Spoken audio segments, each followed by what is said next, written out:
$1,000, and all she has to do is just like a phone call, maybe here and there, just talk. Like, I don't know if maybe he's lonely. Like she doesn't have to meet up with they don't live in the same state or anything like that. It's just So they have like phone sex or something? Potentially. Okay. It's very not totally. Not enough details in this. Enough details in this. I have a friend who has friends who they do the similar thing, but they just have to like go to dinner or like hang out with them. Oh, we'll go to dinner. Like, yeah. With anyone. And that's like paid for dinner, obviously, and like picked up in nice cars and go to nice restaurants and I wouldn't pay for it. All that sort of shit. Like, yeah. So not a bad gig when you really think about it. Yeah, I'm in. The feet thing, I'm in. Yeah. Throwing it out there. So, yes, this conversation started from the sneak peek of Jason's foot in the reel last week. I don't like wearing shoes. I don't really like wearing clothes, but here we are, full matching tracksuits, disappearing into this chair. Jason's actually a floating head this week. Ben decided to be a marshmallow flavour. Yeah, I am a crayon. I do like the contrast, though. It's very us. Yeah. Oh, 100%. Like, even it's like if we're going to go stupid and do the matching tracksuit, just to be clear, this is a joke, guys. Like, it's a joke for Ben, not for me. Ben decided to wear his pajamas to work today. I was like, if we're gonna go in, I may as well go in on it properly. But yeah, like every week you see the podcast and it's like, Jason has all black, Ben has black and lots of white. It's all the time. I got a grey tracksuit coming. And I bought this one, which I thought was very... fuckboy grey or dark grey? Oh, no, not fuckboy grey. It's like asphalt. It's called asphalt. So there you go. It's actually not grey. It's asphalt. Okay. There you go. Yeah. To be specific. Welcome to the podcast, Ruby. Thank you. Welcome. Thank you for having me. Everyone, this is Ruby. Hello. I didn't get enough information out of this sugar daddy thing, but it's all right. Let's move on. we can come back to it. Kind of really just swept it under the rug. I was like, I want fucking details.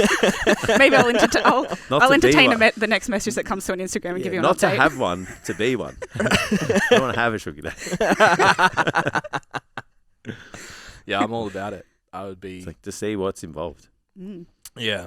So phone calls and but dinners. Sounds amazing. Yeah. You've gotten like quite a bit muscle worshipping of attention throughout the DMs. Muscle worshipping requests. Yeah. Yeah, but that's weird because like that's involving like an act of something, like someone wants you to like, I don't know, maybe sit on them or some shit, arm wrestle them. I've seen that too. I've seen some girls post like guys inbox them and like walk on my back and shit. I'm like, hey, would they trade that in for a 90 kilo powerlifter? Because I'll do it. What's that? There's that the bodybuilding documentary. What's it called? Yeah. Where the chick arm wrestles the guys in the hotel room for like it's one of the $500. Louis, how do you pronounce his last name? Theroux? Yeah, Louis Theroux does a full like hour on it. Yeah. I'm like, I think it's primarily like because there's not a lot of money in women's bodybuilding. Yeah. They have to make money somehow. Yeah, so they do all weird shit. Yeah. And get paid heaps. Like one of them was like wrestling, just had to wrestle a guy for like $500 US. Fuck, I'd do that. Yeah. Yeah, I don't know. Give it a good shot. Yeah, you'd probably fucking put him to sleep or something though. Like, I was going to say, it depends if they win. I'm a sneaky assassin. Yeah, I can't fight. Underestimate me, I dare. I can't fight. I just have dark features and look like okay. Just got a beard and a shaved head. Yeah. Think I can fight? I can't. I'm pretty sure most of those women were in positions that they would win. There was like body slam shit and everything going on. Yeah. I'm pretty sure one of the girls had a greater beard than the husband. Remember he married that chick? Yeah. That's pretty... Tam, what's the coffee situation? So anyway. Is that Ruby's and that's mine? They're, I'm just making sure they're both the same. Thank you. It's like they're both put in front of me and I was like, I definitely don't need two. I probably don't need one, but I definitely don't need two. I don't even need one. Yeah. But I'm going to drink it because you made it. Because delicious. nothing goes to waste, Tam, as you know. So this is the perks of actually travelling to the studio, is you get to try Tam's Viet coffee, which is elite. It's mad, Tam. I already know what it tastes like. It's good. I don't have to have a sip right now. I don't have to, nor you could have talked while we were sipping just to fill the... I was watching the enjoyment. Okay. Just watching Ruby's eyes light up as the delicious coffee touched her lips. Has anyone tried this? Yes. Is that Oak, sponsor me, bruh. That's the... Oak Plus? The bottle that you told me tasted so good and drank it all. And didn't offer anything to me. He's like, hey, you know, I took my last really mouthful and I was like, this is really fucking good. You should try it. We He's like, actually but not this one. We've not finished it. We actually lived on them on my PTI course because, like, just the energy expenditure is so high. Yeah. And the mess meals were, for lack of a better term, pretty trash. Not really any dessert. So that was like our dessert / recovery. You may try some, Jason. No, I don't want. Tastes like powder pop. I don't want your drink now. They had a Nutri-Grain one upset. for a little while that wasn't actually too bad. It tasted like the milk in the bottom of the Nutri-Grain. Yeah. So I said they should make a Fruit Loop one. Were you smashing the protein ones? Yeah. Yeah, because they're like, what are they, like 200 calories? 250? Is that 300 calories? That's 300, yeah. I think it's 250. Yeah. It's 1300 kilojoules. My Fitness Pal tells me it's 250, but my Fitness Pal isn't very reliable.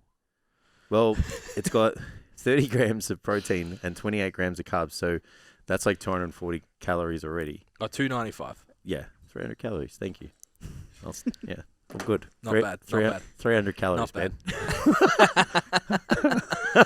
I'll take it It's for the only math I can do. Count bands and I count macros. And 25 kilo plates. Oh, yeah. And Are you soundbite that. Count bands, macros, and 25 kilo weights. Booyah. Sweet. And then the like a boss, you know, the shades start coming down, a little joint on the side. Yeah, you have to get that to time with him explaining what you want to happen as it happens. No pressure. Yeah. Now I actually want to see that happen. I'm very much enjoying the new vibe of this podcast so far already. Yeah, it's good. Yeah. I can just come and be do and say whatever the fuck I like. No. Oh, there's someone here. Fuck. Yeah, No. we probably should. Hi. We probably should do a slight introduction of who Ruby is, what you do, etc. So give us, because there's like 1,000 things. Yeah. Give us a rundown of like what life looks like for you at the moment. Where do I start? So I'm currently serving in the ADF as a physical training instructor. So what that really entails is running PT in the mornings and I'm in a training establishment at the moment. So training trainees to be fit, strong as fuck, all that sort of stuff. A little bit of like a disciplining involved as well, sort of building that mental resilience sort of side of things. And then a side piece to that, running PT business, online coaching, nutrition coaching, which I love, fills in a lot of time between the two of them. But yeah, that's pretty much like a very quick snapshot of me. Awesome. Yeah. How long has that been drawn over? From when you first walked into the ADF to now? Oh gosh, so I first enlisted in 2017, fresh 17-year-old, turned 18 at basic training at Kapuka, so awesome. That was great. Got so for people who don't know, pretty much a lot of the time at basic training you're brought into the hallway to make announcements and stuff. And so I was kind of hoping that my birthday was not going to get brought up because I did not want all the attention of 100+ people brought onto me. But we got all called into the hallway, like we're all like, you know, tripping over each other to get into the hallway. And they were like, all right, it's Recruit Fuss's birthday. We're all going to sing happy birthday and we're going to sing it loud. Oh, wow. And I was like, oh my God. So I've gone bright red in the face. And I was just like, I have never felt so small in my entire life. Yeah. So yeah, enlisted quite young. I'm rolling into my fifth year of service, which is crazy. Like I was even saying to one of my friends the other day, like I can't believe it's been 5 years since like all that's happened. Like it feels like it's gone for a long time, but then a short time at the same time. And then so I listed into artillery initially. So I was artillery air defender up until last year, which was like I really loved that side of things as well. Like it was came with its challenges, that's for sure, but it was like very fulfilling and has definitely taught me a lot of lessons and things that I carry on today. So artillery air defending. Mm-hmm. What do you do? Because I just think all I can see is like a big shell into a cannon. Yeah, that just launches into the air. I went and watched Top Gun on the weekend, and I'm like, that sounds really cool. Yeah. All I can think about is shooting down planes. Yeah. Well, that's essentially what it is. Yeah. So you're a plane shooter downer. Yeah. Plane shooter downer. Think about. Sweet. So it's like it's an old bit of kit now, really, but it was almost.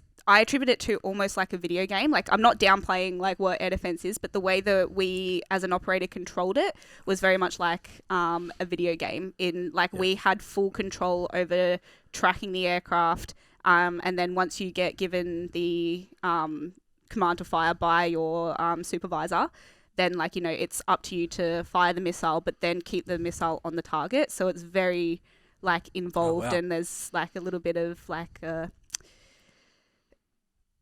how to explain it? Like there's almost like a joystick. So a bit of fine motor skills involved. Yeah, a bit of fine motor skills involved. I feel like I could make You've trained for this your whole life, bro. Yeah.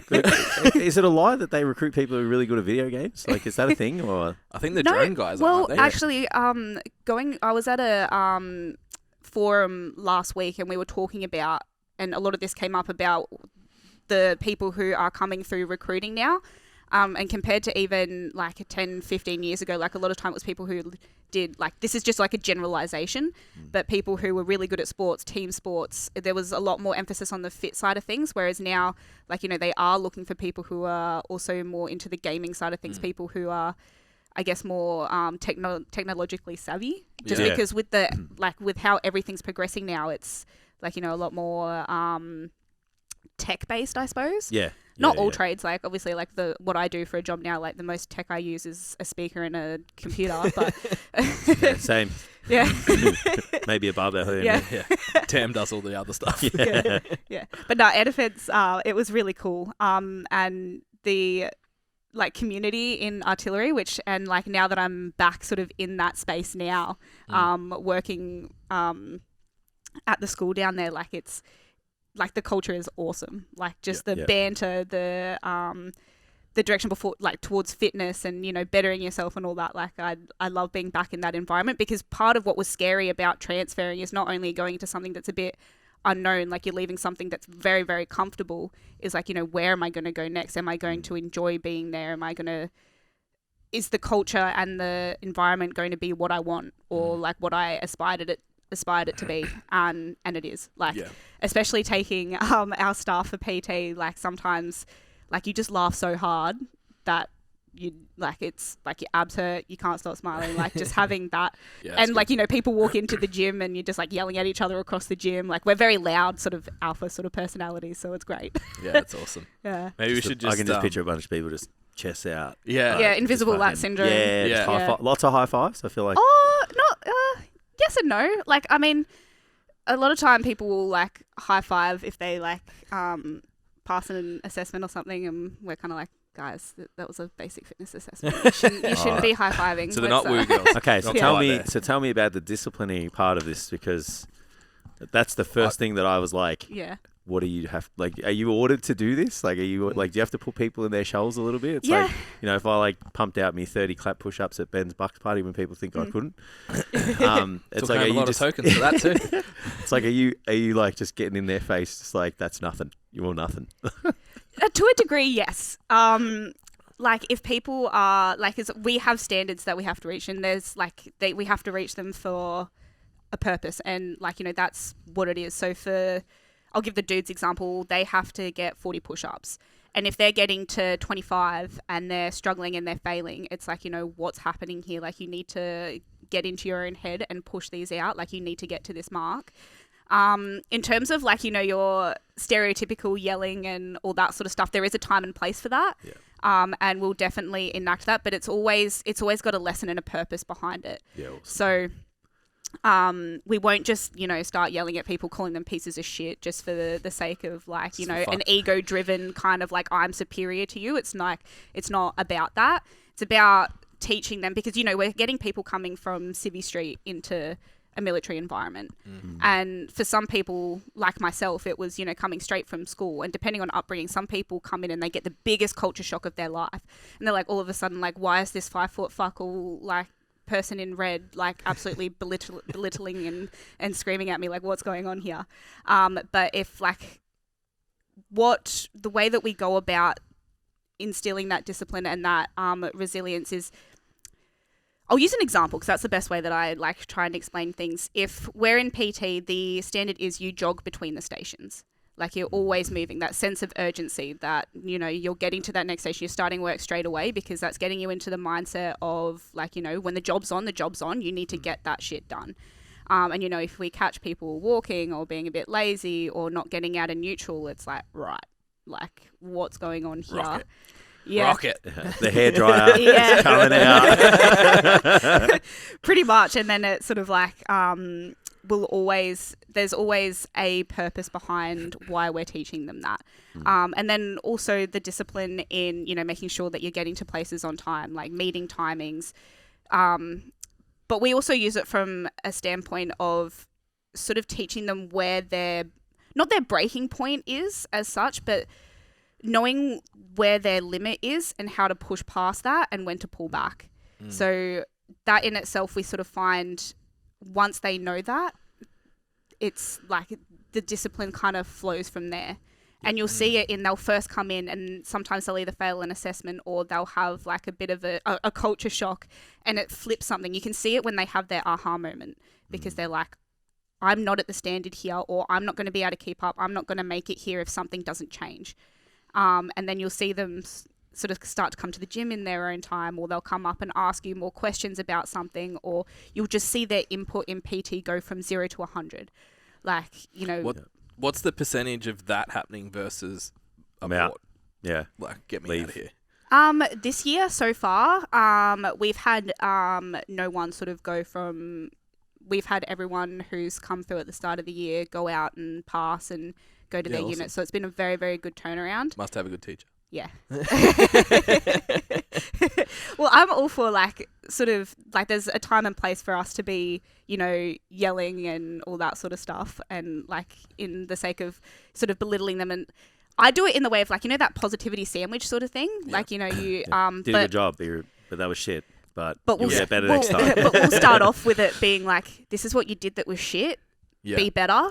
But then give them the why behind it. Like, you know, why we're doing this. Like, not just, you know, oh my gosh, we're going to be running around the hangar. We're going to be doing all these push-ups and sit-ups. We're going to be sending it on the assault bike for 10 seconds just for the sake of it. It's like, no, this is what happened. This is what you did. This is how we're going to come back from that. This is what the actual standard is required. Once you meet that, then we'll go back. And then once they've done that, it's like, okay, you guys actually did really well with that if they have done well, and all that sort of stuff. Sometimes we give the disappointed dad speeches. Like I've had a few of them because I'm like, than this. It's like, I'm just disappointed. Yeah.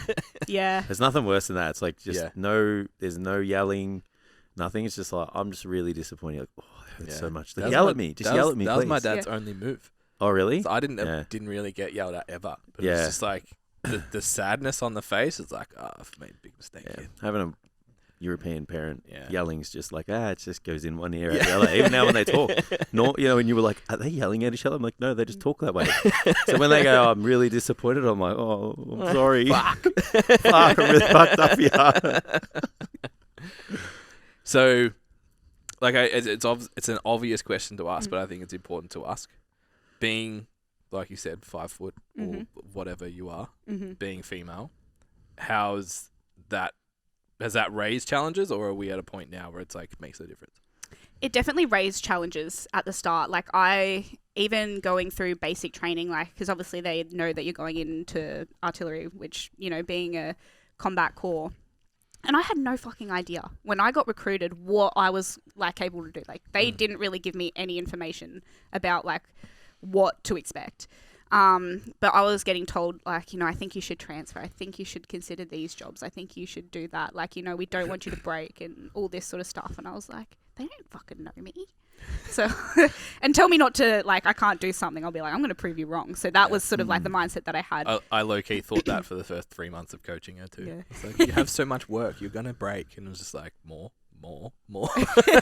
Yeah, tell me I can't do something, I'll fucking do it. So it did start off straight away in that they were like, you know, you're so little, like, you know, we don't want you to break. And it came, I know from most of them, it came from a place of they just wanted to protect me and they just wanted, like, it came from a good place, but I was also like, you don't know me. So then going from there to... at least, sorry to cut you off, at least there it's like that you felt like it came from a good place, not from a place of like, who's this little chick here? She's not. Yeah, that's good. I like that. Yeah. And then obviously going into I tell you, like, it's still is today, like, a very male-dominated space. Like, there weren't many of us females, and going in there, we had no female instructors or anything like that. So we sort of learned very early on that, like, you know, we went in with the mentality that, like, we're a soldier first. And at the end of the day, like, you need to be able to do the job. And if you can't do it, stiff shit. Like, you don't want to be a liability. And then, like, my mindset towards it, that was like, I'm never going to be a liability. I'm going to always be able to keep up. And then, like, going through all the training processes and all that sort of stuff, the first time I put a 30-kilo pack on, I was like, heck. Like, this is I'm sure that's the word you use too. Heck. Yeah, I use probably a very more explicitory word, but so that was like, because we build up for it. So it's not that you go from, like, you know, 0 to 100. We started at like 25 and we build up, but at that time, that's still like, yeah. And I was like 50, what, a third? Yeah, I was like 52 kilos back then. Like, I was tiny. So towards the end, like, you know, you're carrying 35 to 40 kilos for 10 kilometers, and you have to do it in a certain time frame. So, like, and all the physical training instructors and my staff always used to laugh about, like, I was literally a pack with legs. Yeah. And like, we'd go off on a pack march and they're yelling out of the hangar, where the fuck's that person? That pack's got legs. Where's Rubes? And it was like, you know, just like a running joke with perhaps it's like all that sort of the stuff. little kid trick in the crowd where you tie the balloon to the top of it, so you know yeah. where you are. And it's always like with marching discipline, especially when you're in a group, it's always shortest to the front. So like, being me is like, you know, you set pace. So that was hard, not having like that, I guess, prior conditioning to pack marching. It was like, and pack marching is a lot more mental than it is physical, because it never gets more comfortable. It's always going to hurt to a certain degree, because like you've got a heavy as fuck pack on your back, like you get blisters and all sorts. Like it's uncomfortable. But even in that, like, it taught me a lot of lessons just in mindset wise. Is just like, you know, how can you keep going when literally everything in your body is like, I'm hurting. Like, what is that intrinsic motivation to keep going? So yeah, that was hard. And even there was a few staff and all that, even through that process, that was like, you know, are you sure you're going to be able to make it? Like, we don't want you to break. So that, to me, like, while it was disheartening in some regards, it's like, well, what do I want? Like, just because they're projecting that on me doesn't mean that that's what I want. So like, I just kept chipping away at it. And then coming to my assessment, like, I did end up getting a back injury just from the load of the pack and all that sort of stuff. So that in itself was another learning curve in like, is this actually what I really want, going through that rehab process? And again, I had people like, oh, you know, don't you think this is a sign that you aren't made for this job, that you can't do it? And I was like, well, I can do every other part of the job. Like, it's just that it was just so happened that like an injury did occur, and it happened because of X, Y, and Z reason. So the physical training instructors there were very monumental in helping me, like, mindset and physical wise, to get, like, rehab my back and then get back to being able to pack march with that amount of weight and do it well. Would have been a psychological hurdle as well to put the pack back on, hey? Oh, yeah. Yeah, knowing that that's what spurred it was, like, yeah. And there was a few, like, pack marches, obviously it flares up. Like, it's still something that I have to manage and be careful of today. But, again, it just came down to how bad do you want it? Like, just keep going. One foot in front of the other, keep going. And then just knowing that, like, you know, went back to that mentality of like, I'm keeping up with the boys. Like, I'm gonna make it, and I'm gonna, you know, do fucking well at it. And at that time, like, I was pretty much the only female in that environment as well. So I wouldn't say that, like, it being a male-dominated environment has fazed me all that much. Like, I'm, again, a bit of an alpha personality in a way, and like, I like definitely get like do well in that environment. But then sort of as like your career goes on, like, you do sort of be like, I can be a female as well. Like, I don't have to, you know, be in that energy all the time, and, you know, have to necessarily have it as my sole motivation to keep up and all that sort of stuff. Whereas I still love it. Like, that's still my drive today is to, you know, especially being in the environment that I am now, like, I can practicing what I preach. So you think that's something that's matured outside of work? It's just like leaning into being a female. Yeah. 100%. Like, 'cause for so long I was like, you know, you want to be like one of the boys, like, you want to be accepted in that way. Yeah. But then sort of, as I've matured and as I've, I guess, I don't know where the turning point sort of was, where I decided or sort of thought that like, you know, what part of me is missing in that way. Whereas like sort of when I went back to sort of being like, you don't have to be in that energy all the time. Yeah. Like it's okay to, you know, want to go out and get your nails done and all that sort of stuff as well. I think it's cool to have both, hey? Like you're able to flick that switch and leverage that what would be considered, I guess, more masculine kind of like grit your teeth and get it done, but then leverage the feminine side as well, and particularly being a coach. Like, and even just like if you do have not even just women coming through, like young people coming through, being able to have empathy and lean into that side as well, I think is probably a skill. And it's weird that you say that, actually, because I've noticed that more so in the first 6 months in this new job, because I'm like surrounded by so many different people, like trainees, and then like, you know, they come and go with the courses, and then with the staff as well, is being that like sort of point of contact where, you know, there's a lot more sort of empathy and sort of, and doing all the work, like, you know, mindset wise and coaching and all that. So it's like coming back to that, like if they're coming up to me and confiding in the fact that they've got a bit of performance anxiety, and it's not being like toughen the fuck up, where there's a time and a place for that. But when they come to you in confidence being like, you know, I'm really scared. Like I'm scared.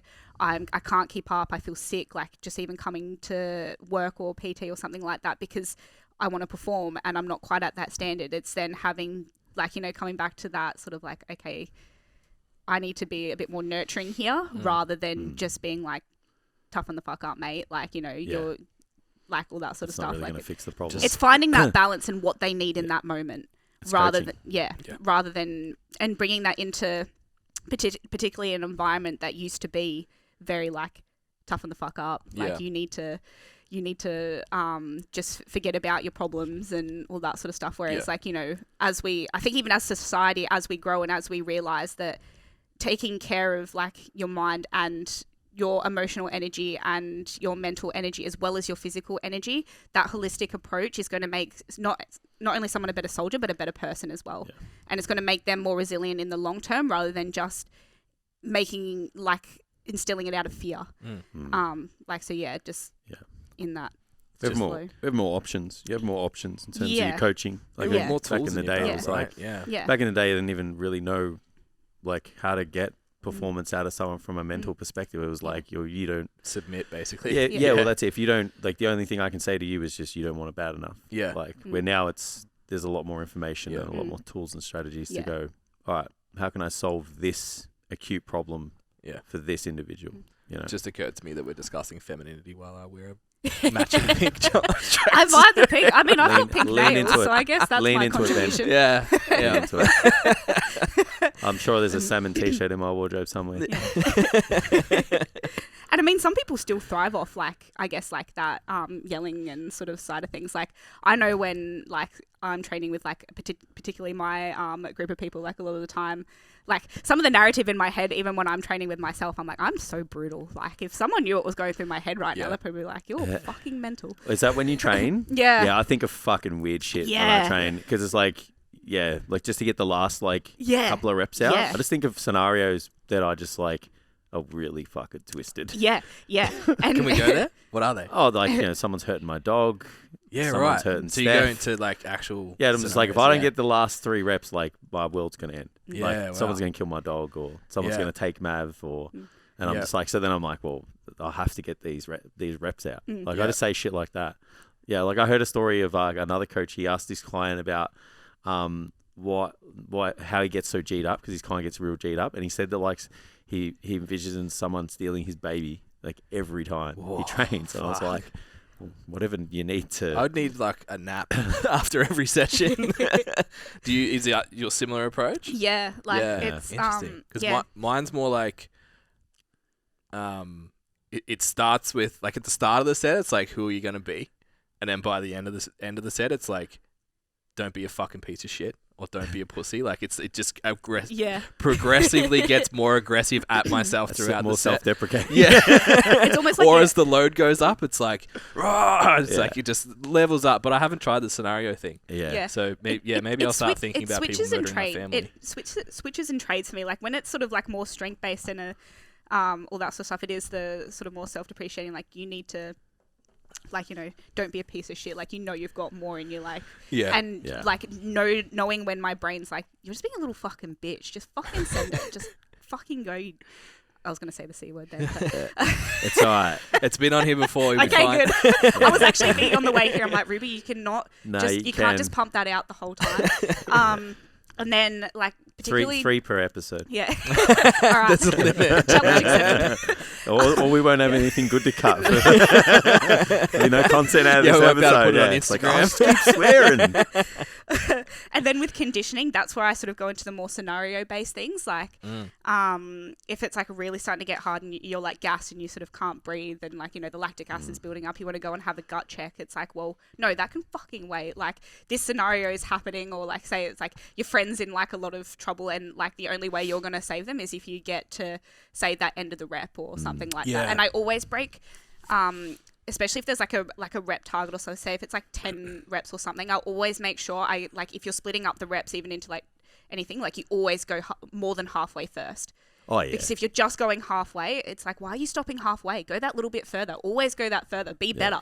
So it's like that sort of like mindset in the thing as well. That's awesome. And this is what I love particularly about running group PT and like with the trainees as well, was like when like watching them like in that hurt locker, and you know, you can see when they're processing things like in their brain. It's like, you know, go to that dark place, find what works for you and just fucking send it. Find what it is that motivates you and drives you to go that little bit further. Even when, like, you know, you're bleeding power on the assault bikes, it's like your 7th round and they're like, Ruby, can we like stop now? Like, this is I'm fragged. And you say, we're just getting started. So that was the warm up, guys. Yeah. I think the coolest part too is like you would see Ruby train and just be like, oh, fuck. Yeah. That's how hard we have to work too. Fuck. Yeah. You don't hit people with sticks or kick people in the chest or anything? No. Sounds better than fucking mixed martial arts training. Maybe I'll come over there for a bit of training. Yeah. I feel like, and having it in a group, like the group environment as well, like is awesome. Like, you know, getting them to get around each other and pick each other up as well, and then watching that teamwork start flowing in as well is just so good to see. It's like, you know, people getting up each other, and if like someone's not working to the right intensity, sometimes you'll hear them just be like, work fucking harder, like come on, like don't be the reason that we have to do more because we're not reaching the standard. And I'm just like, we're learning. So what's your like, where are you on the list, or like even the risk factor of being like deployed if shit kicked off somewhere? For physical training instructors, like not very high. Yeah. To be honest. Because I feel like that would be a thing to be like you said before, like if I'm not fit enough and that happens, and my conditioning is the difference between saving that person and not saving that person. It's like, oof, I'm getting a few extra reps. And we use that in scenarios when we explain things to people as well. It's like, you know, when you're fighting against someone and you're fighting with your mates, you want to know that the person next to you is going to be able to keep up and do the job. And then they're not going to fall to fucking custard when the going gets tough, or not going to be able to, like, you know, carry you out of like battle or something like that, which again, I guess like why I got into powerlifting initially was like, I want to be fucking strong so that I can carry my like 80 kilo male teammate to with body armor on to like, you know, do something like that. How hard is it to keep? So I assume the likelihood of getting deployed is really low. So you guys are essentially rocking up for a rainy day. So is there a situation where people are like, just, we're not going to, the likelihood of this happening is so low, like, you can chill. Yeah. How do you, like, is it just constantly reminding them of why they're there? You know, it's like, we could go in 5 minutes. You can be out of here. Like, the world is always consistently changing. Like I think you can draw parallels between life and this as well, is in like everything's always changing. Like look at like world wars or just like anything that happens. Like things can happen at a drop of a dime and you'll never know. So it's like always about being ready and always finding that intrinsic, like you joined the military for a reason. What is that reason and how are you going to carry that going forward? Is it to deploy? Is it to, you know, make the most out of like a fulfilling career. Like find out what that is for you and use that as motivation. And yeah, just getting them to decide what they want, because we can't decide why they stay there. They need to find it themselves, and giving them the tools to be able to find that motivation as well. And particularly when they go off to their units, I'll always say, like, you know, we facilitate training here for you, because that's the way the program works. We have like a standard that we need to get you to, but do not drop that when you leave. Yeah. Do not drop that when you leave. And I particularly put a lot of pressure on my old trade as well, because like I was a fitness leader there for so long, like running PT, my team of fitness leaders, like we held a very high standard for our team. So I'm like, I am not sending you guys to my old unit. Yeah. Yeah, like all unfit and weak and yeah. shit. Yeah. You're going to go there and you're going to be at your peak, and you're going to keep being at your peak. Yeah. But then it's also like not putting so much expectation on them that they're like, oh my God, like if I'm not fit, Ruby's going to hate me or something like that. But it's sort of being like, you know, find your motivation when you get there, find training that you enjoy, and, you know, just keep chipping away. And So they come to the ADF, they do the training, then they go off to wherever they've nominated for their unit. So you guys have to essentially get them to a physical standard that's acceptable to then be in a unit to do whatever task it is. So then is it on them to just maintain that afterwards? So Pretty it's just much. like, I've just got to get in and meet this, and then after that I could just... There's fitness tests along the way, right? There's still like we still do annual fitness tests, so Yeah. like people have to maintain a standard throughout the year, and that's just like not only from like a health perspective, but just from making sure that they're at the minimum requirement to be able to maintain employment. What kind of like standard is it that they need to stay at? So our standard like basic fitness assessment is just push-ups, sit-ups, and a run, the 2.4 kilometer run. And then we've also got combat. I could just run that far, I think. I could, it just wouldn't be pretty. Need Ruby yelling in my ear. I think there's a time limit too. Yeah, there is. I'm out. I failed already. And then there's also like a sort of more combat orientated one, which is like a march, bit of load carriage, some like, I call them spicy burpee runs. So basically it's fire and movement, but yeah, you're just like on the ground, get up, next line, on the ground, next up. I just call them spicy burpee runs. Yeah. So like suicides, but you have to lay on the ground. Yeah. And it's under load as well. So awesome. But yeah, spicy burpee run. Feel free to use that, guys. We put Jace on the running treadmill the other day. Yeah. And I was like about to yell out in my head, like, no, your calves like need to come, like your ankle needs to be higher than your knee in the stride, bro. And I was like, no, let's not push this. We were... Jace could end up off the back of this fucking thing. I coordinated that thing well. Like, you did. Shadow boxing on it. Was that the assault runner? Yeah. Oh, I ate fucking shit on one of them on course. I can see how you could. Yeah, definitely. Like I trip over my own feet at on the best of times, and I was like, oh, I'll give this thing a go. And then like, you know, when you like watch the kids get on the treadmill for the first time and they just like don't really know what's happening, that was me, and I was like, see you later. I think you need to know like when things are going to go bad too. Yeah. And you need to know, like, I'm losing technique here. I need to stand on the side. The dismount. Yeah. You have to practice the dismount. If it goes south, it's going south. We New Year's just gone. We're obviously getting deeper into the night. There's a couple of the boys, and the whiskey might have bumped the egos up just a little bit. And one of my friends does like marathon runs, and like I think his like main thing is like 10Ks, half marathon kind of deal. Very, very good at it, but not like super quick, over 100 meters. And this young kid who was like, I think he's dating his sister. So there's obviously a little bit of extra pump up there. Yeah. So we all walk out the front, no shoes on, New Year's night, 11 p.m. And it's like, all right, street light, let's go. First run, the young kid smoked him, like good 5 meters on him. And I was like, he stood up nice and tall, big strides. I was like, okay, this is all right. He can actually run. And just smashed my mate. They went back, obviously drunk, not very conditioned, and we didn't give them any rest. And they were like, all right, they were going to do best out of 3. All right, go. My mate beat him off the line by like 3 meters, and his eyes went to my mate, and then my mate laughed, so his eyes went even further, and he just got this big sway, hit the deck, and I reckon the length of this coffee table just like slid along the asphalt.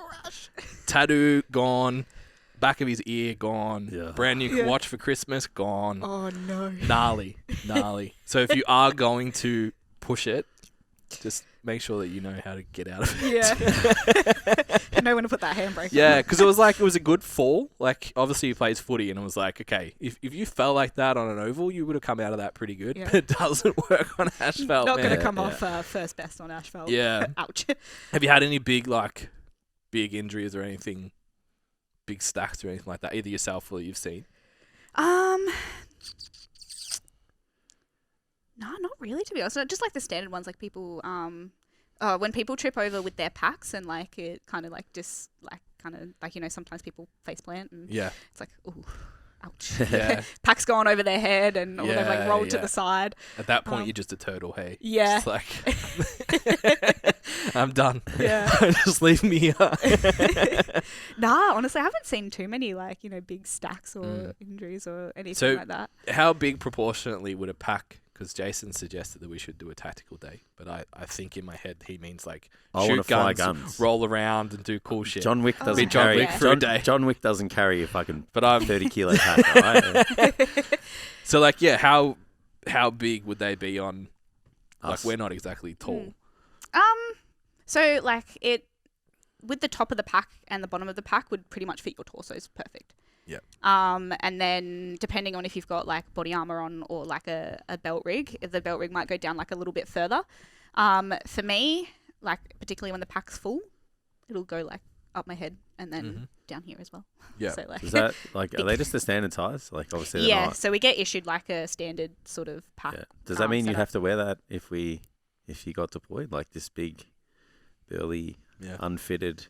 Yeah, right. You can sort of fit it to work for you. Okay. Like you can get different frames and all that for them. So like, that's what I ended up doing because at the end of the day, you want to take care of your body. So 100%. find ways for things to work for you rather than against you. And that's the same as like, you know, making sure you got good shoes. And like we say that to the traders all the time, like, you know, they're coming up, they've got holes in their shoes and they're like, you need to get new shoes. Yeah. You can't run in them. And that it's like you're in the ADF, like your salary's fine, get some new shoes. Yeah. Invest like and we just say like invest in your health. Like it's the same as anything else. Like you want longevity. If you want longevity, just spend the money on good shoes. Spend money on good shoes. How close to like I've got a Kathmandu like backpackers pack at home. How close to one of those is it? Or nothing like that. I mean, it's camo, so probably a little bit different. It's like a lot fatter, I think. Wider. I'm guessing the Kathmandu ones are more like tubes. Yeah. Yeah, ours like think of a tube, but just like Bigger on steroids, maybe. Yeah. Okay. Because it's nice. It's all padded and has like if it's got a waistband, you want a waistband. It does. Yeah. You want a waistband because like particularly for me, like being a lot more like lower body dominant and like stronger down there, like having the waistband, having the weight sit on my hips is a lot better because then it sort of saves your shoulders and traps, and then like the longer that you go, then you can sort of start taking it a bit more up here and just about finding how it works for you and then working up slowly. Yeah. Not going from 15 kilos to 40 straight away. That's a bad plan. It doesn't work out so well. No. So how have you found... Hey guys, hope you are enjoying this week's episode. If you are, please remember to like, share, and subscribe. Don't forget to head to the website where we have all our free resources, gifts, products, services, and merch for you guys to enjoy. All right, let's head back to the episode. So you've competed twice? Yes. Yeah. Did you do a lift off before that or no? Nah. No. So how did you find the balancing your own personal training goals? Like you said, like the powerlifting thing was to kind of, it's a bit of a crossover and we needed to juggle both. How have you found that whole process of trying to like, oh, this week I've got a pack march, so like I've got to pull back on these or whatever. Like I think it's easy for us now. Yeah. But in the first sort of 12 months, navigating that. Yeah, the first 12 months was hard, and especially like I'll just go and go and go, like as you know.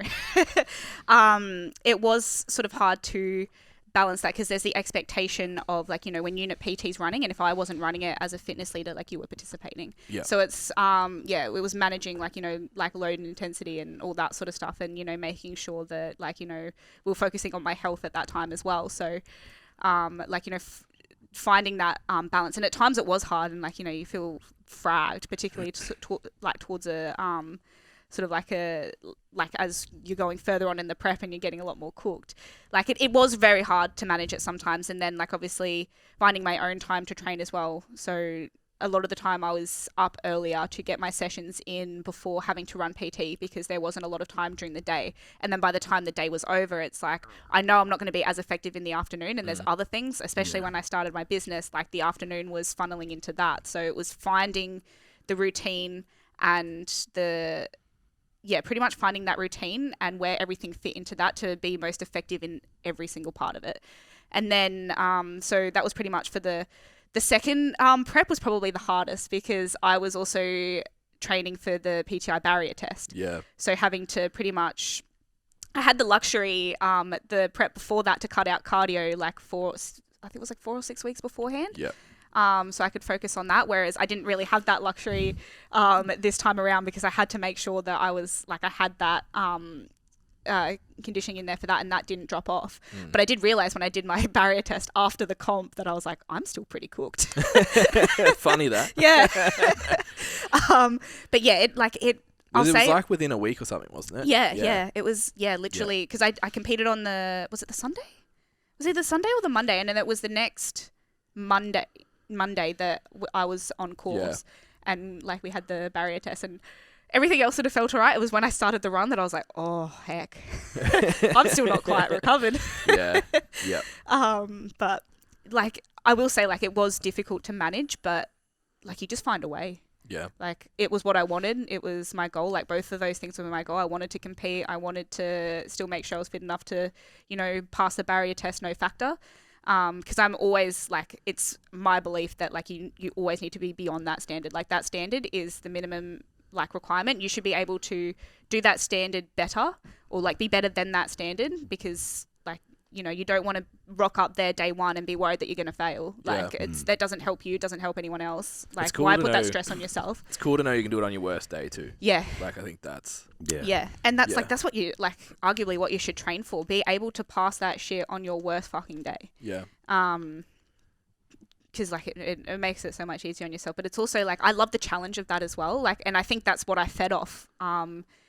Juggling all of that was the challenge of it, weirdly enough, is like, what can I achieve? Like where's that point that's like, where does it, but yeah. And then noting like was going to compete this year, but then sort of as soon as I sort of started this job, getting back into the longer pack marches and all that sort of stuff, I wasn't recovering, I was cooked. And then like, backing up at the end of the week with a 15 clicker, and sometimes having to carry like a little extra weight, like if someone like dropped a pack or something and we had to help carry it back, like that it contributes to that fatigue and that recovery demand. And then the carryover from that into work and business and all that sort of stuff, like I couldn't do it all. And I want to believe that I can do it all, but the reality of it is that you can't do it all without burning out.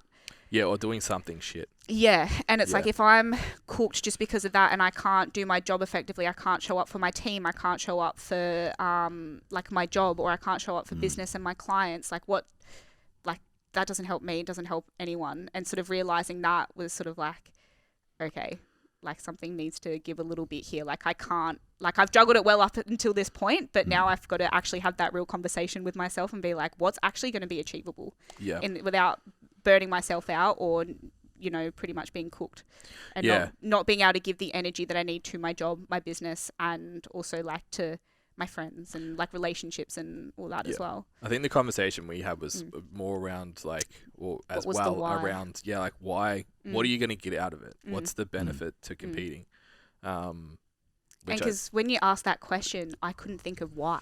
And it was in that moment that I was like, if I don't even know my why behind it, like what's like, why are you doing it? Yeah. Like then like you need to know your why, like why something's doing it. Like, and I think I just was, with everything else going on, that was where I was going through the motions more so. But then sort of realizing I don't know why I'm doing this. So like, what's the purpose? Like, and once I realign those goals, it's been happy days from there pretty much. Yeah. Did you have like any perceived pressure to keep doing it? Like, was there, when you do sit back and look at the why and you didn't have an internal one, was there an external one or something that you were like, you thought you had to? I think I put it on myself in, like, obviously, like, on my page and all that. Imagine People. if she was just like, yeah, you're an asshole. And Yeah, it was my coach. I was like, Yeah. fuck, that was a risky question. It was all Ben. That was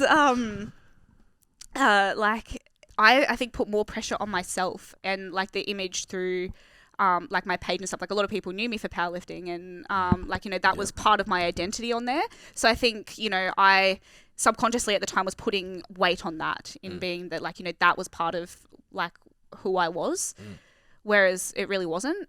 And so I put the pressure on myself more so than anyone sort of being like, yeah. And then my boss did actually ask me, you know, what are you striving towards? Like, what's your goal? What are you going to compete in, and all that sort of stuff? And then initially I felt the pressure. I'm like, oh, heck, I have to compete in something this year. I'll just keep going with powerlifting. And because, like, in our space, like being physical training instructors, like, we're always striving towards something. Like, there's almost an expectation to be working to compete for something. And I think in that as well, like, that put more pressure on that like, as well. So there was sort of those factors. So, but yeah, sort of realizing that you don't need to put that pressure on yourself, like, for the sake of an image. Like, do what you want, not what you think you need to do. Striving for other things as well. Yeah. It's not just that physical thing that we all strive for, like being entrepreneurs, I guess you could say, like running your own business and all that kind of stuff. Like, yeah, we keep fit. Yeah, it's good to be strong, you know, and all these physical characteristics that we have from training. But yeah, when you've got to put energy in your business, or, you know, give it to your clients or your we'll call them recruits or employees or whatever, it's like you've still got to be able to go, how can I divvy this up and be the best person I can, and be willing and able, you know, to do that. Yeah. And priorities. Where's the drop-off point that I actually can't show up for the other things? And which one should I actually have the things drop off from? It's like, Yeah. Are you going to drop off to your clients? Are you going to drop off to your business? Are you going to drop off to your recruits and stuff? It's like, realistically, it's like, they're probably not things that you could drop the ball on, because you've got to show up to them. We're not saying you can't show up to yourself, but you can show up to yourself in a capacity, with your own training. And it's like, maybe we don't just right now go for this, you know, really huge goal. It's going to affect everything else right now. Yeah. And priorities change as you grow. Like, and there's nothing wrong with that at all. I had this conversation with my client, with another client the other day, of how, like, all of my clients have just hit this, like, I don't know if it's like a maturity thing, and it's people like you that I've had 3-4 years that are like, yeah, I don't really care about, like, being super shredded for this or competing in that or whatever. It's like, one of them's doing a run. You've, like, just want to be a boss. Like, I'm fucking, I'm running. Like, one of my clients tagged me.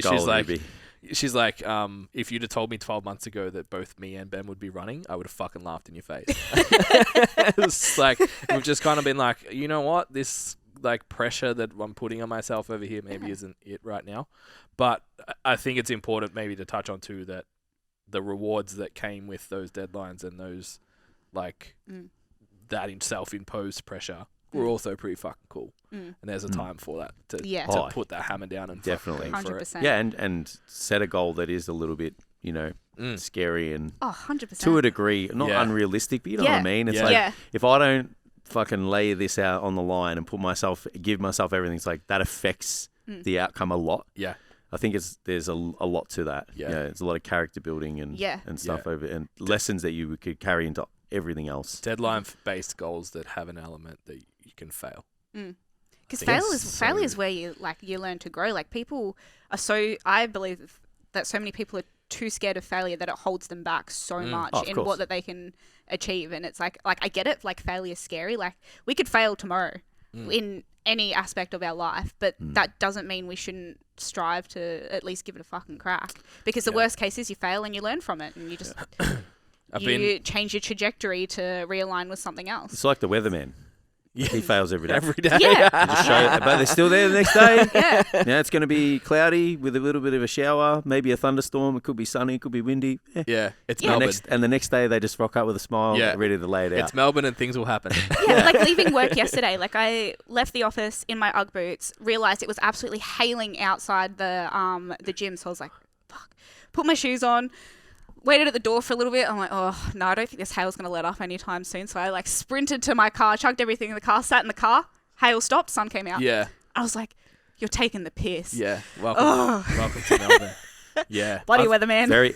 That's super resilient, that guy. Because he rocks up every day. I'm going to fucking deliver this to the best of my ability. It doesn't matter if I got it wrong 364 days previously, you know? I've been playing with this idea, like people focus really heavily on like not comparing yourself to others and all that kind of stuff. But I think what's actually more valuable than that is just the acceptance that even at you're giving your absolute best, sometimes you'll fall short. Mm-hmm. And if you can get not comfortable, because you want to be uncomfortable when it happens, but if you can be able to process that and overcome that, it's like I put my absolute best on the line and I lost.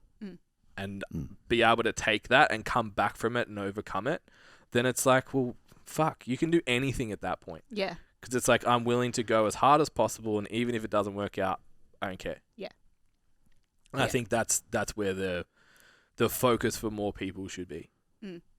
And like knowing that you showed up and gave it your best shot, because if you've failed and you'll feel guilty for knowing that you didn't put in your best effort, and no one wants to feel that. So show up every day. Like the hardest part sometimes is getting up and showing up. But as soon as you show up, you're onto that next step.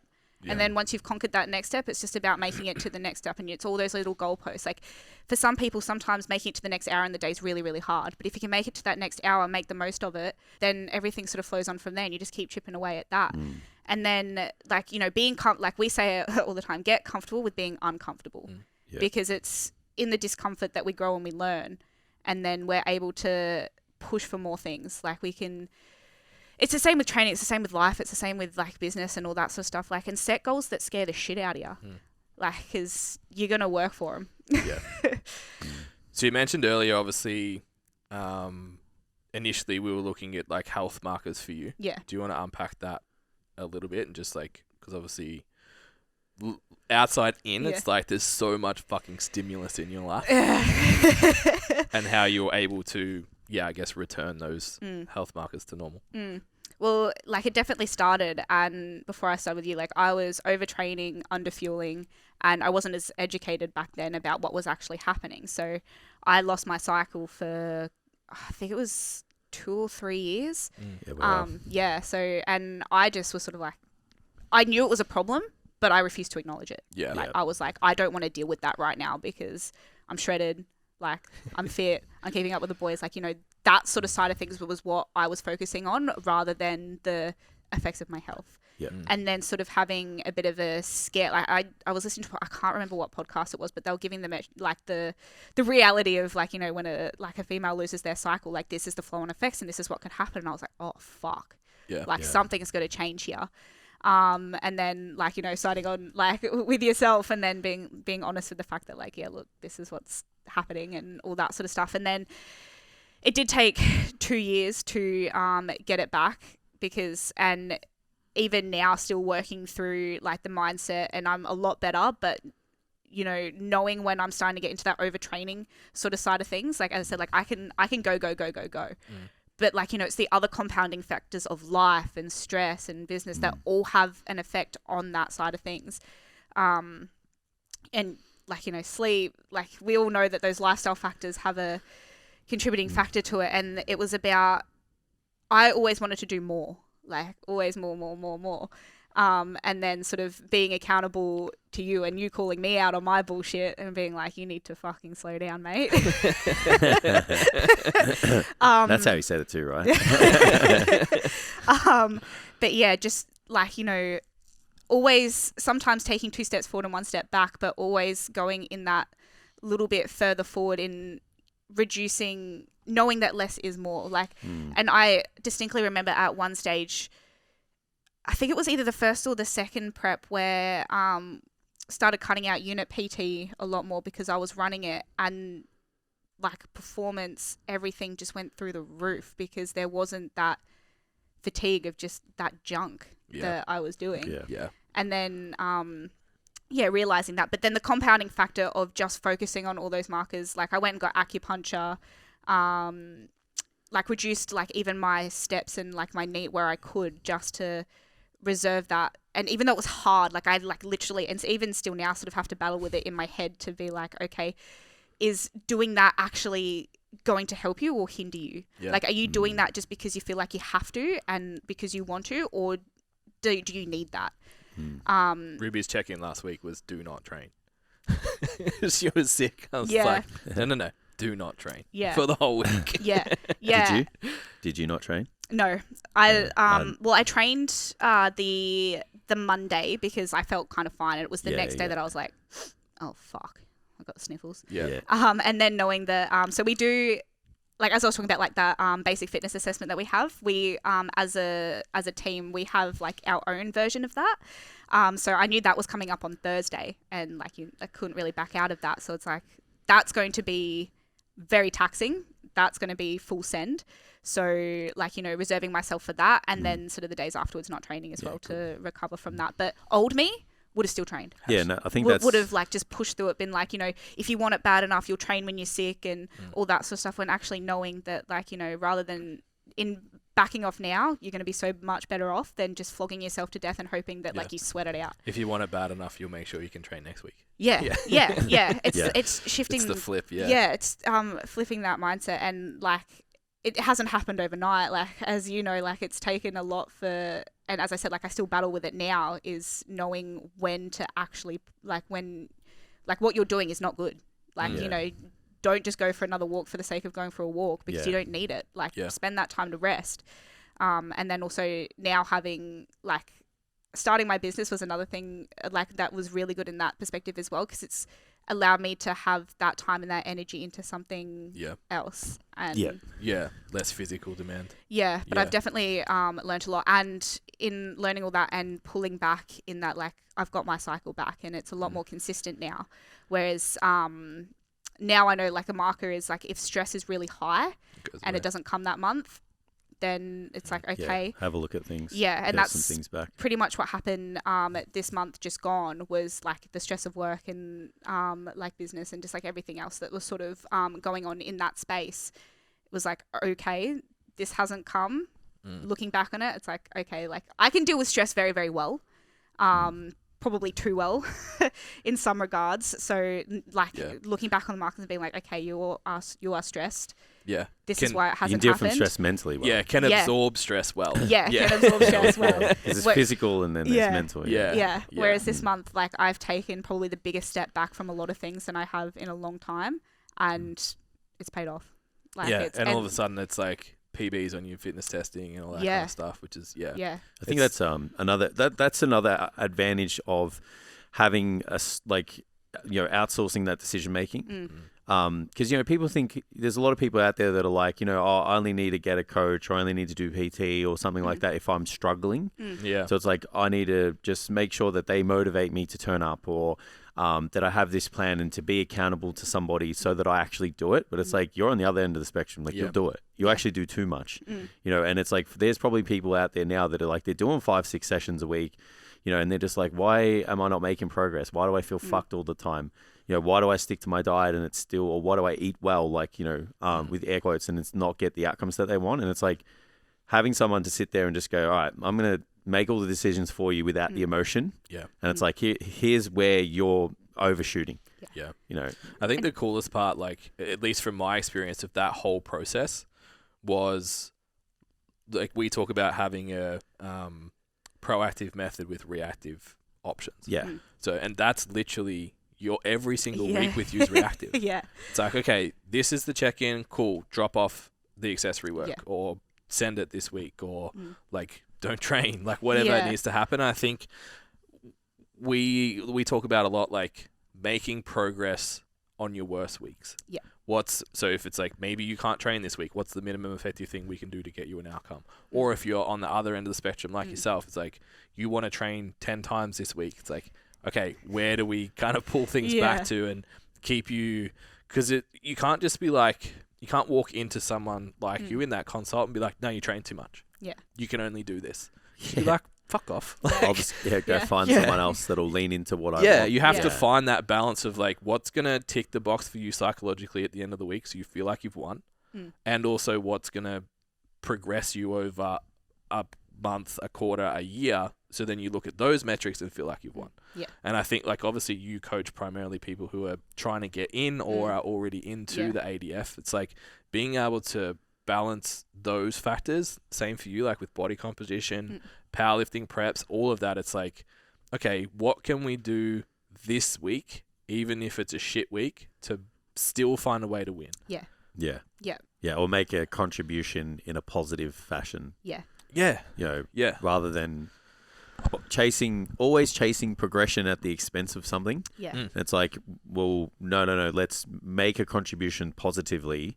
But sometimes that's peeling things out. Like, you know, don't train this week, or like, you know, maybe let's do 50% of your training volume, or you know, something like that. And sometimes people just need another focus aspect. Sometimes they get too hung up on, say, like, you know, they've got 4 sessions, but something's come up, or they're not, like, you know, feeling, and then they feel so dreadful about not getting that 4th session. It's like, you're looking at what you didn't achieve. Look at what you did. Yeah. Like, you still got 3 sessions in, you still hit this marker, you still hit this marker, and you had, like, you know, like maybe something really good happened in their life. It's like, you've got those things to focus on as well. And at the end of the day, how are you feeling? Are you going to let that one thing affect how you've, like, gone this whole week?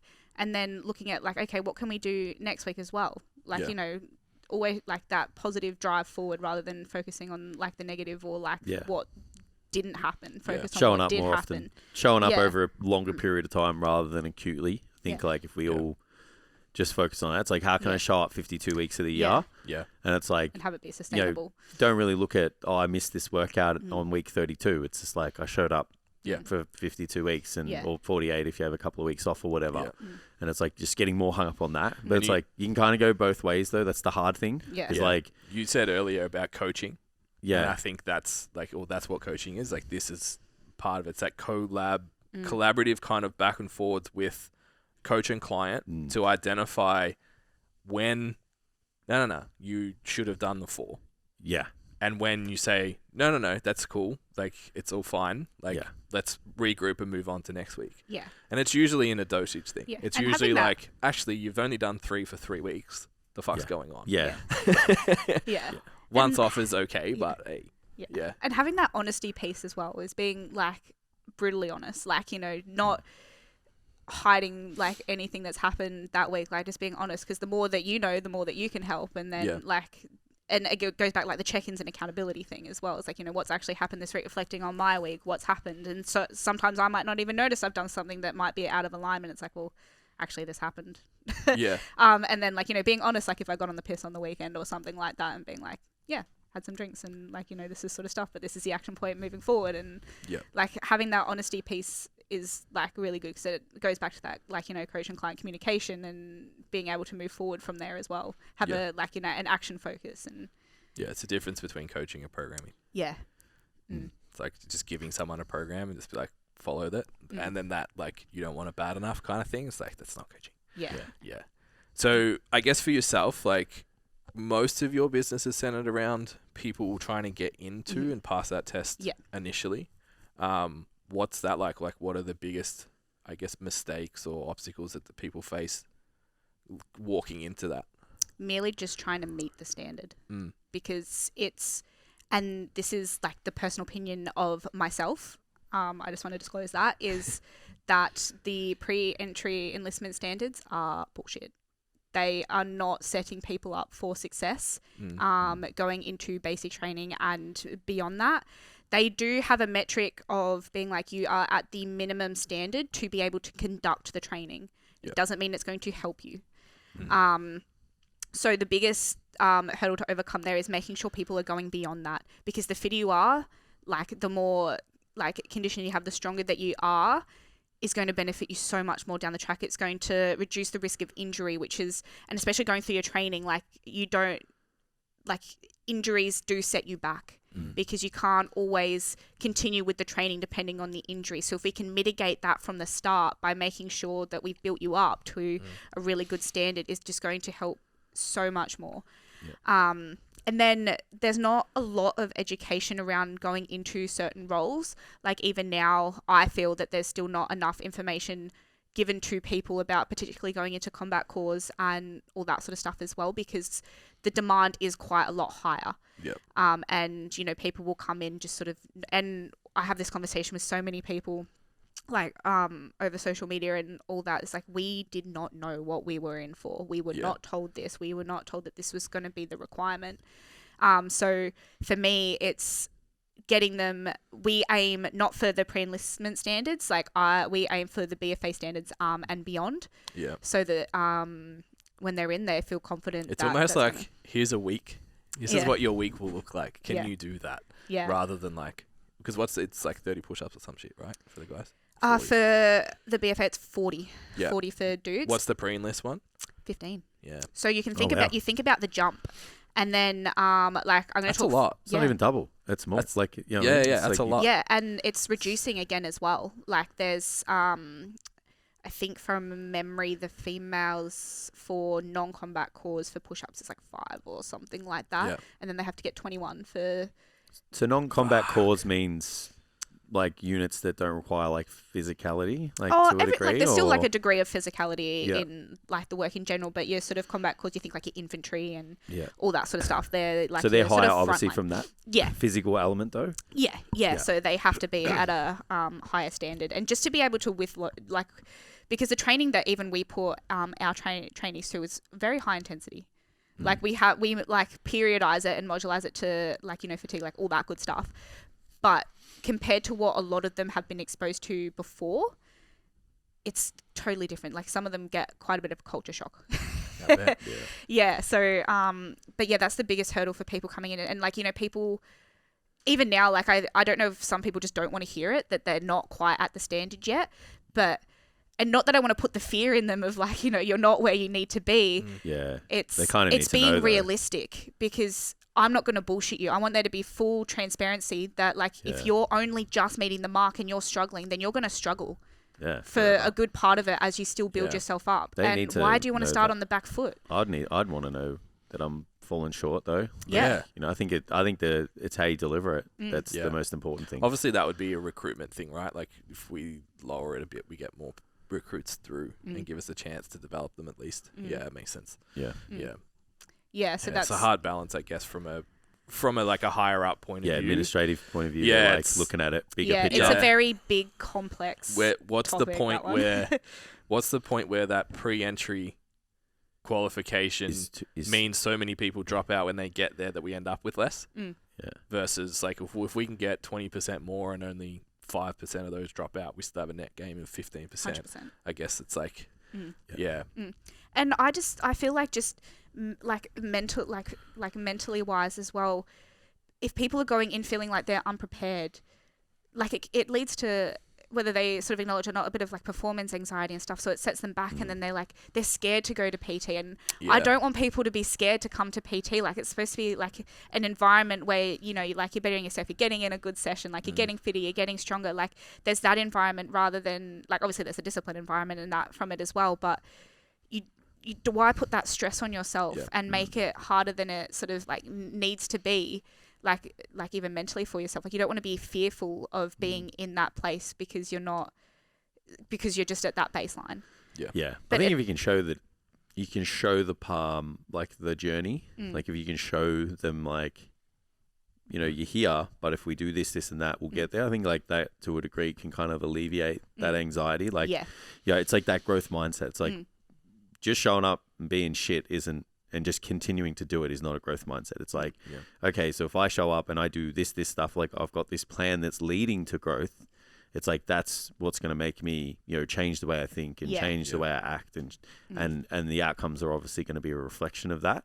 So I think, again, it's like the delivery is everything. Like, it's like, as you and your, I guess, like, you know, your peers, it's like how you guys deliver that and how we deliver it all as coaches as well is super important. Rather than saying, oh, you're not where you need to be and you just need to do this. It's like, if you have this all set out for you in this manner and you show up, do your PT, maybe do a bit of extra training on the side. Like, I don't know how you guys do that. It's like, maybe that starts to alleviate that pressure for that person. Yeah, 100%. Yeah, and how often do you have that even with clients? Like you said, like people come in and it's like, I want this outcome. And it's like dieting, for example. It's everyone wants to jump into everyone wants to be shredded straight away. Yeah. It's do you know what you ate last week? No. Have you trained consistently for like the last month?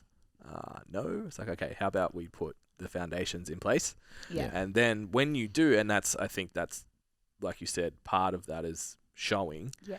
When we've done this and we've ticked the boxes for 4 weeks, then we can move into this phase and then this phase and this phase. And it's, I think, allowing people, like what we were saying earlier, like allowing people to have a win. Yeah. Weekly, monthly, whatever. That's what builds, like you said, they have that anxiety coming into it. That takes the anxiety away and replaces it with confidence. Yeah. Super interesting. All right. That was a great chat. Yeah. Thanks for coming. You had to having me. Drive all the way out in the shitty rain. Looks like it's cleared up. Yeah, that's so it'll be sunny, windy maybe. Yeah. We'll see maybe what the sun will weatherman be out. Yeah. see what the weatherman said, you know. Yeah. So go and do some shopping. Yeah, depending on if Ruby actually had a good time and her boss, Ruby might be a regular cycling through. But before that, where do we find you? Instagrams, websites? Do you have spots open for coaching at the moment? Don't have spots open for coaching at the moment. Because she did stand out PT. She's so busy. Must have good. Wrong good podcast, mentoring. but whatever. Good business mentoring. No, like one-on-one coaching spots, but I do have programs available, especially for applicants and all that wanting to enlist. There is a through those programs, you still have contact with me. Like I'll still help you through. There's just not the one-on-one coaching there. On Instagram, it's RF_RFPC. Website still in the makings again. That's a very long story short. There's a very long story as to how my business kind of just got my website got wiped off the face of the earth. It kind of like came up and blindsided me, and I was like, "What the heck happened?" But that'll come. It's in the works again, just making sure that what happened isn't going to happen again. Yeah, well. Yeah, so learning experience is that one. But yeah, that's where to find me. Very active on Instagram and all that sort of stuff. And for anyone that maybe their interest has been piqued in going to the ADF, like where would you be able to, like where would they go to get the most information on, like, you know, getting in? Definitely like defense jobs. I think it's defensejobs.com. They have like a description on pretty much every job that's available, and then you can just apply through there.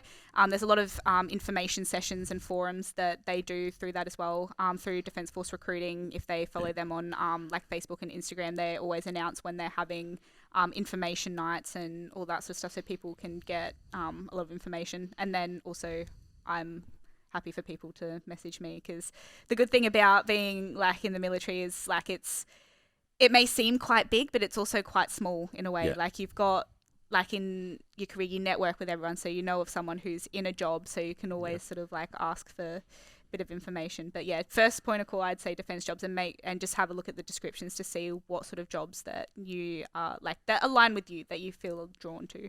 Yeah. Awesome. So for us at STCfit and stcfit.com. That's it. Thanks, guys. All right, thanks, guys. See you next time. Bye. Thanks for tuning into the episode. Don't forget to like it if you liked it, and subscribe if you loved it, and share it with somebody who you think needs to hear it. Don't forget also to head to the website for all our free resources, products, services, and merch. All right, see you next time.